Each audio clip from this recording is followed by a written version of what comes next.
Hi everybody, it's November 2019. PG&E Blackouts. Again. Okay, I am so sorry for all of you who live in California for what you have to endure. Many people are leaving California because of what you are enduring, and they don't want to endure it any longer. California, it's at the forefront of this new world order. Just look at California and, well, be grateful that you don't live there right now. But what is happening in California is coming to everybody. Everybody. But these PG&E blackouts, well, I'm going to be showing you some information. And Deborah Tavares's video where she shows that the Board of Supervisors has really, well, armed up. And that shows that local government, state government, and PG&E, these too big to fail corporations that are now, it's like having a mommy and daddy who are abusive, abusing you. That is what is taking place. PG&E is a psychopathic daddy who is abusing his customers in California by shutting off this power, especially in places where it's quite cold. This is nothing short of abuse. Do not think that PG&E is protecting you from fires, because PG&E has a method to protect you from fires, which I will show you in one moment. Now, in just about a half hour, 150,000 PG&E customers could start losing their power. The utility will be shutting off the power because of the high fire risk today. Here you see the counties that could be affected by the shutoff. They are largely in the Sierra foothills. We do have live team coverage for you this morning. Brian Hickey is live in Placerville with how organizers are bracing for a big race and adjusting with the threat of the power shutoff. And we will go ahead and get started with Mike DeSalli's in Colfax, where people are getting ready for the power to go off again. Mike? And we are feeling the breeze this morning, and with the drop in the temperatures, it's a cold breeze, but things are still dry, and that's why there's concern over this wind event. What is new here in Colfax this morning? It is lit up here in downtown Colfax, and it is the fact that for the first time, this town will have its own PG&E Community Resource Center. So let me go through the details here of this latest public safety power shutdown. Take a look. The shutdown is set to begin in this area of Placer County around 7 a.m. Some 11,000 plus impacted by this, including Colfax and the surrounding communities around Colfax. We've already pointed out earlier this week the Colfax Mayor and Mayor Pro Tem are personally going to be out driving around generators to homes so that residents can recharge essential equipment, including medical devices. And a state of emergency was declared for this town to try and secure some funding, as city leaders here suspect that these ongoing shutdowns are costing the business community here hundreds of thousands of dollars. But back out here live, this is the biggest thing for residents here in Colfax to know about this latest public safety power shutdown. This resource center is another spot you can come to recharge those devices and to get fresh water. Wow, be grateful. PG&E, they're setting up little tents. There are community centers where you can go and recharge your phone and get fresh water. Aren't you lucky? Isn't PG&E just rolling out the red carpet for you? It's cold. A whole lot of people do not have money for generators. It's so outrageous that this is taking place. Now, you were talking about the snow up the hill earlier. I know we have some video of that. The reason I want to talk about that snow is because with the PG&E power shutoffs, a lot of these people use the power to heat their homes and to stay warm. So with no power, unfortunately, they're going to have to find alternative ways to keep warm, whether it's space heaters or other ways. But in the meantime, a lot of frustrated people up here, and they're just going to have to endure and persevere through this until this saga comes to an end over the next few days. And I also do want to say there is a resource center here from 8 a.m. to 8 p.m. that people in Colfax can use if need be.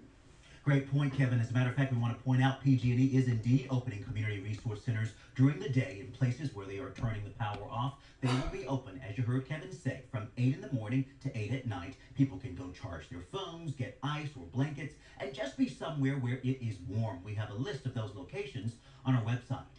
Oh my God. Okay. Well, too big to fail, right? We used to break up monopolies. Now we just have too big to fail, and too bad for you, because the too big to fail, they do whatever the hell they want to do. But this is, getting you used to, you Americans, you privileged Americans, when, you would flip the switch, the electricity would turn on the lights for you, and when it was cold, well, the heat would come on. No longer. No longer. There is such massive psychopathic corruption going on in our country. And they are taking us down now fast. Fast. So the red flag warning areas, these are the areas that, this is the blackout list. Now, I don't know if PG&E, because I just saw an article, I didn't read it, but they are scaling back the numbers of areas that they're going to be cutting off electricity. But electricity is already off for some, and I really hope that all of you who live in California, in these areas, that you don't have to endure this. God. Look, I don't live in California. It pisses me off. A beer company, it's the Shady Oak Brewery in Santa Rosa, announced a new beer called PG&E. Yes, they announced this. They described it on Facebook last week as a classic California pale ale. Okay. PG&E. People are getting pissed. People are getting really pissed. And rightfully so. But what can we do with the too big to fail? And with our local and state governments that are using, well, in California, using your money, your taxpayer money, to protect themselves from you when you get pissed. And I'll show you that in 1 second. Yeah, it's, okay, what happened to this? I can't get here. Why? I was just here, and now I can't get here. Okay.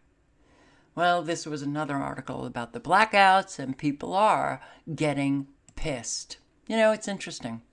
Those fires, right? Oh, those fires.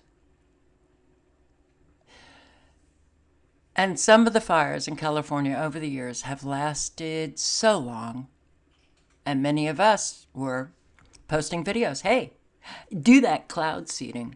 Bring about rain. Because we know they can do that, right? PG&E has been involved in weather modification since 1953. They have even posted public notices in local newspapers. So November 20, 2011, in the Plumas News, which, unfortunately, you can no longer find if you click on this. It's, oh, too bad. Oops, that page can't be found. Well, what did that page have? Notice is hereby given that Pacific Gas and Electric Company, a California corporation, having its principal office and place of business at 77 Beale Street, San Francisco, yada, yada, yada, will for and on behalf of itself conduct a program of weather modification by seeding of clouds with the object of increasing useful precipitation in certain areas of the Sierra Nevada mountains. Weather modification activities will be conducted during the seasonal periods of November through May for the 5-year period 2011 through 2016. PG&E has been making rain for 5 years. And you have those fires? PG&E could put them out. Why don't they? This is all information that is available to everybody. So, do you not know, Californians, that your PG&E that shuts off your electricity when it's really cold because there's wind? Oh, and it's dry. Well, PG&E could make it wet, could bring about rain so that it's not dry. So why don't they do that? Because they are bringing these fires about deliberately. They are destroying you, and they are making you suffer by turning off your electricity. And a lot of businesses suffer. A lot of people suffer. The elderly suffer. And PG&E has weather modification projects that they have been engaged in since 1953. Do you see why this is difficult? Do you see why it's hard? You know, how many videos during those fires did I post on PG&E, their weather modification projects? They could bring about rain, and they're not doing it, so you have to ask why. And the only reason, the only answer that you can come up with is they want those fires. Well, then you have to ask why. Then you have to do some research about Agenda 2030 to realize that they want those in rural areas out of those rural areas and into the cities. They are destroying you every which way they can. And there is also that high-speed rail that is, well, I believe it's supposed to be going right through the areas where the fires are destroying homes. And they make it very difficult for anyone who wants to rebuild. Those new codes, very expensive. And somehow they just don't have the building contractors because there's so many buildings, so many homes that have been destroyed. And insurance companies, you got to fight with them. And now insurance companies are dropping their policies. Okay, I have a problem with my cat, so hang on. Okay, so where was I? Yes, I have a cat who, when he wants his treats, he will knock something over. And this, oh man, my life, wow. Okay, so weather modification, PG&E. Yeah. And try to tell this. I'm sure that you all experience it out in California. Even showing them the evidence PG&E is involved in weather modification, cloud seeding. They can make it rain. Why don't they make those dry conditions not dry so you don't have fires?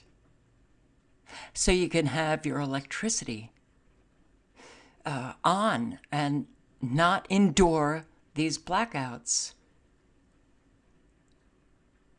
I can't believe what we're living. It's really here. The Yuba City flood, a case study of weather modification litigation. 1968. Let's just do a Control F. PG&E. Wow. Abstract. December 1955, a severe tropical storm caused severe flooding throughout Northern California.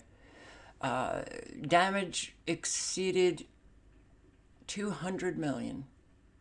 One area suffering large-scale flooding, Yuba City.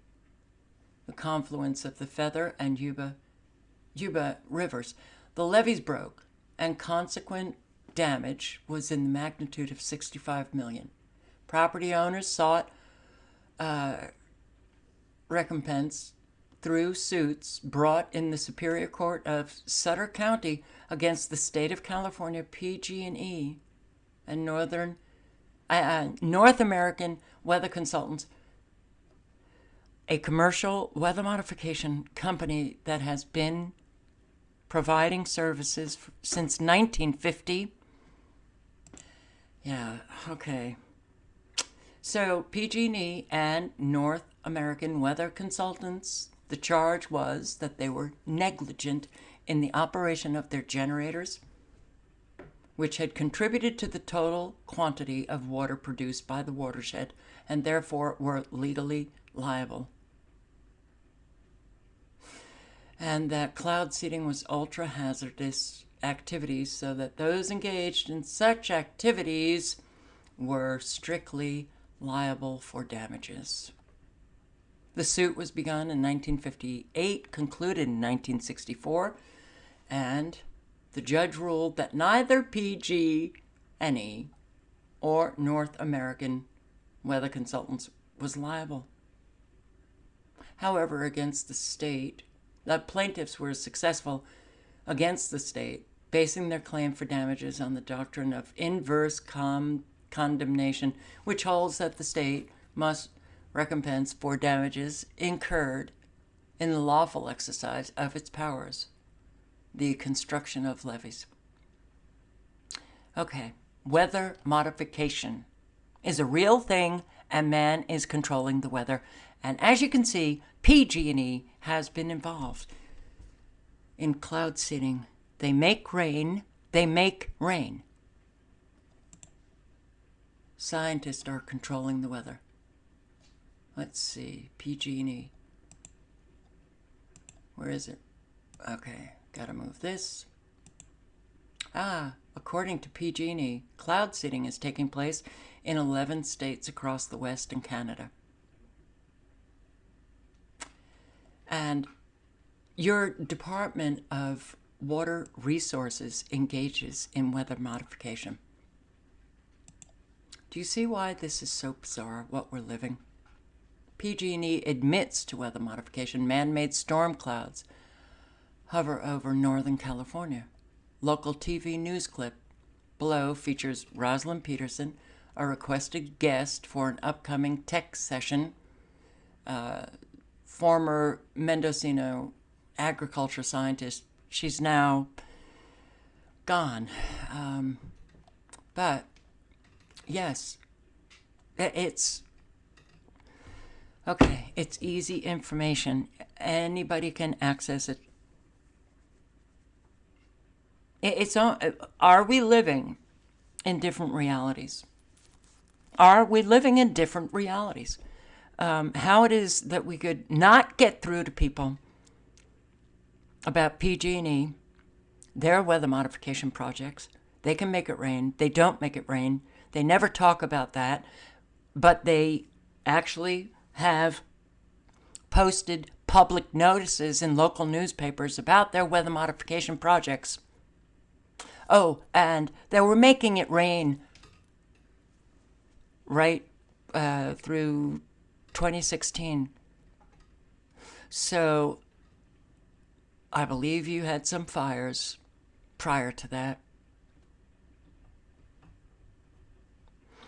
Well, this is what we get when people refuse to do any kind of research and refuse to listen to facts and evidence, don't want to know. The people now are the willful ignorance.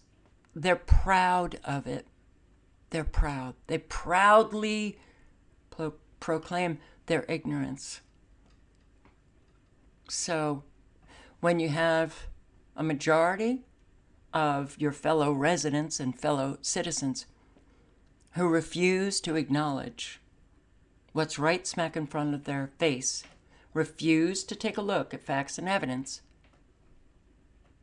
and they're going with the climate change, and they're going with whatever psychopathic mommy or daddy tells them, government officials and corporate spokespersons and the CEOs of corporations.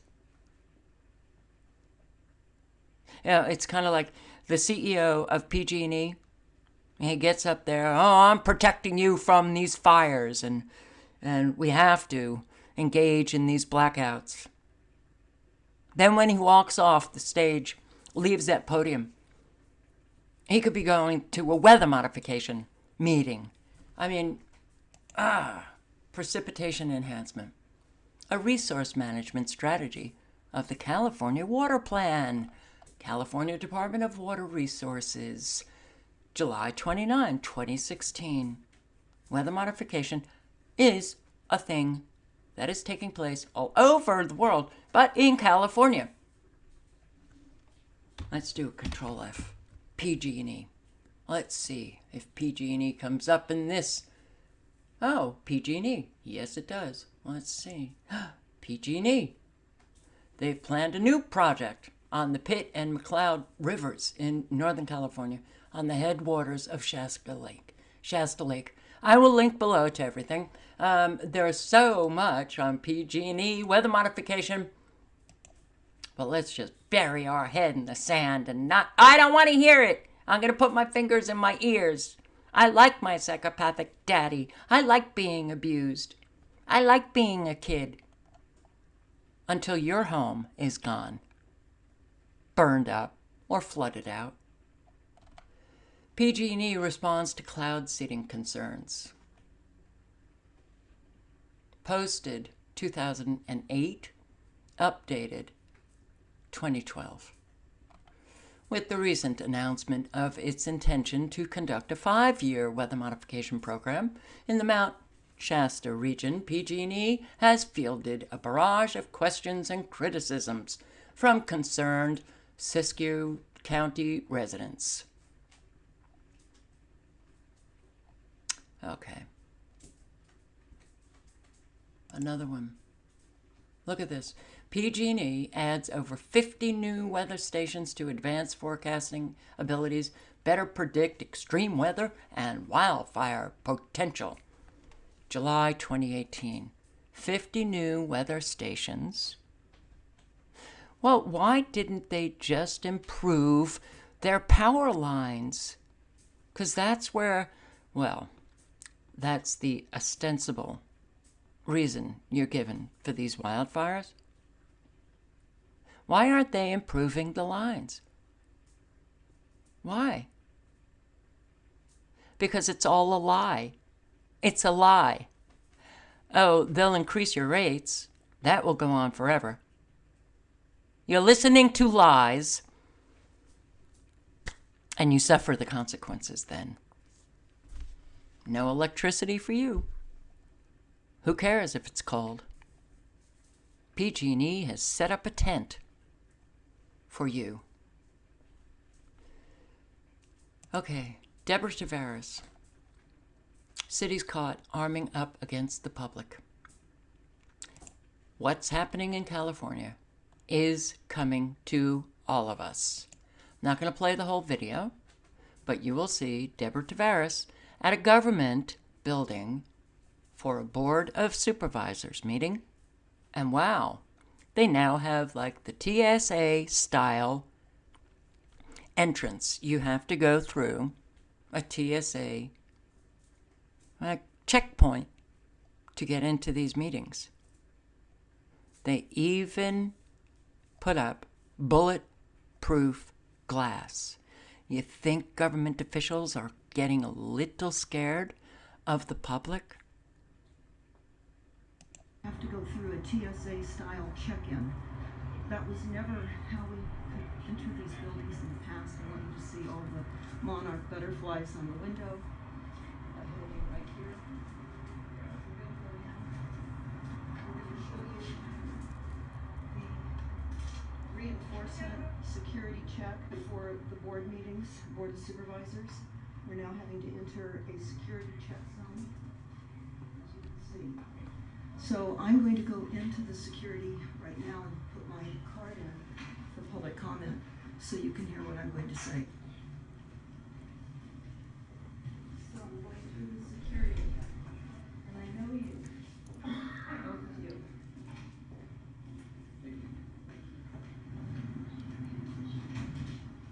So this is the Board of Supervisors that I'm getting into now. So now we're at the entrance of the Sonoma Board of Supervisors. We're walking past the TSA style.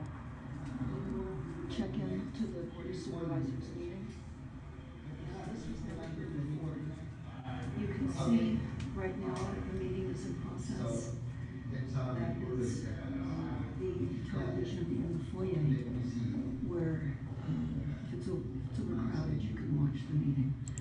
I'm just going to speed it along, but I will link below to everything, and you can watch the full video. And I do think that you should watch the whole video and circulate it, because this is coming to you if you happen to live in a mega region zone. If you don't, your town may be deleted. To the Board of Supervisors, County Administrators' offices.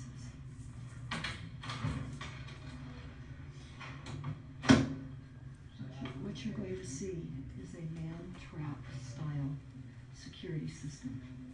This counter right here with the bulletproof glass was never here before. You could walk right in. They are hardening up because they're completely aware of the United Nations Agenda 21 policies that they have adopted, and now they are rolling out. We're going to walk in, and I'm going to ask a few questions about this. And she wants all of the information on this change and how much it costs. And then she is speaking in front of the Board of Supervisors, and I wish that everybody had Deborah Tavares's courage, because she alone can't get any of this stopped. But if there were a lot of people just like Deborah Tavares, yeah, if people cared and got involved, I don't think that we would be living what we're living. Hi, I'm passing you, Deborah Tavares of StopTheCrime.net. I'm passing you some very important information pertaining to our codes, our reach codes, and what you are all doing there, up here. Certainly you don't have jurisdiction. Jack Tibbetts on KSRO this morning said that they're also looking at the reach codes today during the Santa Rosa City Council meeting, and there is no jurisdiction. They have to approve it. You're in the same boat because you're, again, a corporation, and it's ironic that you express yourselves as being concerned about permits for barns and so forth. I just see a good cop, bad cop situation going on here. But I want to read this because this is what is important, and it's a statement by William S. Cohen, who is the U.S. Defense Secretary, Department of Defense news briefing statement back on April 28th of 1997. Quote, "Others are engaging even in an eco-type terrorism whereby they can alter the climate, set off earthquakes, volcanoes remotely through the use of electromagnetic waves. So there are plenty of ingenious minds out there that are at work finding ways in which they can wreak terror upon other nations. It's real, and that's the reason why we have to intensify our efforts. Now, all the REACH codes, all the illusions of reducing greenhouse gas emissions does not override the fact that this is our reality. And I've looked at the PACE loans. They're very predatory loans. I found out that if you get PACE financing loans, it increases the assessed value of the county tax assessor. I also found that there's you have to have a certain contractor if you're implementing energy efficiency into your homes, as you are forcing people and talking about doing. I also found out that there's a prepayment penalty for the PACE loans as well. And I also found out they can foreclose upon your home within 60 days if you do not pay for the PACE loan. This is urgently important for all of you to know the predatory nature of the financing that you're walking everyone into. Thank you, Thomas Ells. Yeah, I do wish everybody had this courage. But of course, you know, as we have seen throughout the years, your local government officials do not listen to you. Your state government officials do not listen to you. Your president and your representatives in Congress, no one is listening to the American people. No one. They are implementing their own plans. You in California are already a tyranny. This is what has happened. It's a communist tyranny that has taken over California. This is a show. The Board of Supervisor meetings.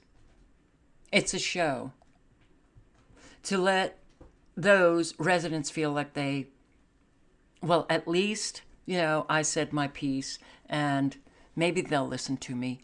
It's a show. Everything is staged. And we're being taken down fast. Really fast.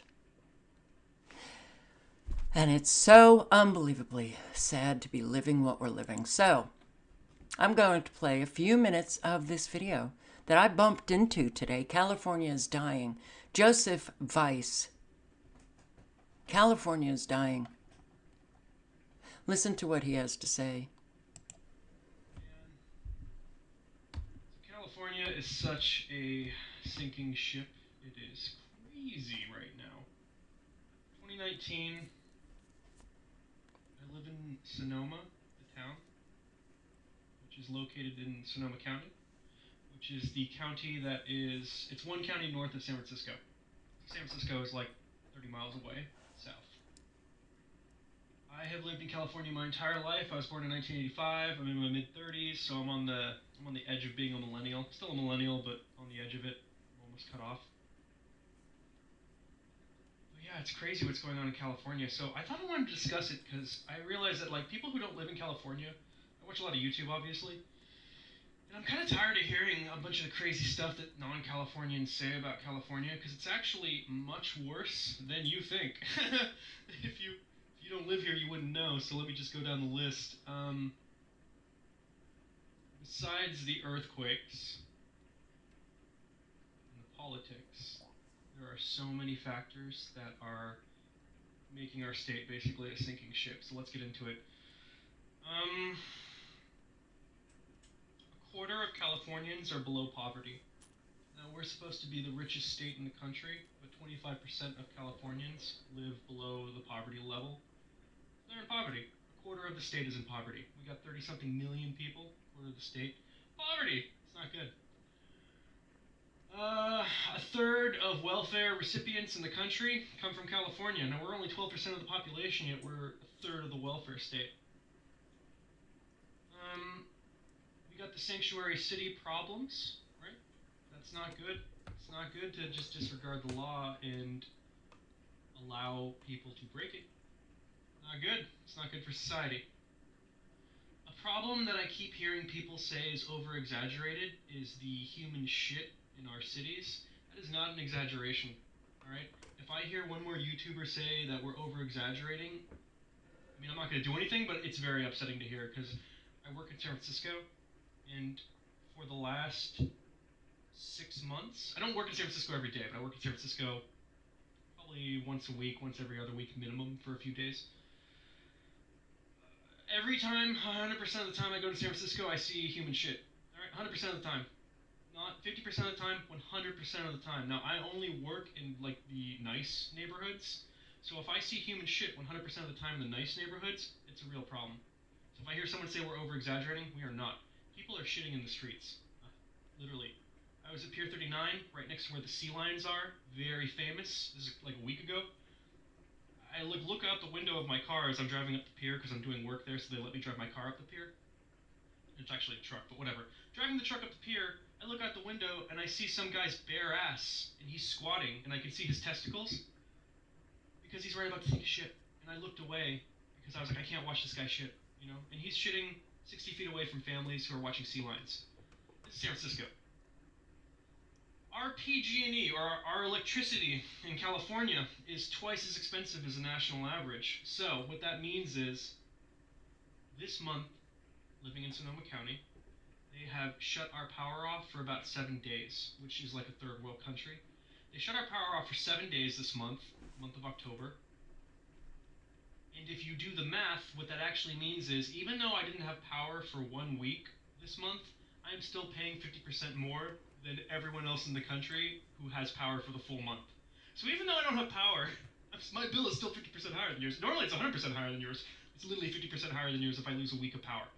So say you spend $100 a month on PG&E, I'm spending $150 a month to not have a week of power, literally.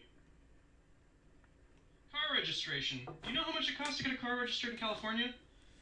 Go to the California DMV car calculator, and basically how it works is if you bought a new, like, Ford truck, your registration fee would be $600 a year minimum. Alright? That's not actually if you buy the car. If you buy the car, you'll pay for way more fees. Let's just say you're registering the car. It's going to be $600 a year. It doesn't go down. My car registration, my car I've had for over a decade, my registration has never gone down. It just stays the same rate, never goes down. Gas. Do you know how much we spend on gas? We spend, right now, gas is like $4.50 or more a gallon for the cheapest gas. Okay. Rent. What is rent like in California? Oh my god. So my rent isn't that bad by California standards, but I'm spending about $2,000 a month for a 2-bedroom apartment. Got 2 baths, got a deck and a patio. I'm spending $2,000 a month to rent an apartment. Now I know that if I move out of state, I can literally buy a house for $1,100 a month. So I'm literally spending almost twice as much to rent an apartment than I would to buy a house anywhere else. So when I say California is a sinking ship, what's happening is everyone who is middle class, every millennial, we're all leaving. We're all leaving. I have a baby who's almost 3, and this is now his 3rd major fire. And like, we gotta close the windows, keep him inside, worried about the air quality. He's not even 3 years old, and this is his 3rd fire. So I woke up this morning and I was like, I gotta move. I have to move. I gotta move. I've lived here my whole life. I gotta move. Gotta do it. Can't raise a kid here. We're 49th in the country for schools. I'm gonna raise a kid here, and I'm 49th in the country. What state is worse than California for education? I have no idea. I have no idea, but they're not as rich as us. Could be South Carolina. Okay, so I will link below to all the information. You are being so unbelievably abused, you guys in California. Deliberately. The fires did not have to happen. They were deliberate fires to shuffle you guys around, to get you out of certain areas, to get you into the mega region cities, the smart cities, where they can control every aspect of your life and have surveillance on you 24/7. If you don't know anything about Agenda 2030, and you live in California, I really suggest that you stop everything and do the research now. Because California is a sinking ship. And it is sinking very fast now. All links are below. Stay safe, everybody.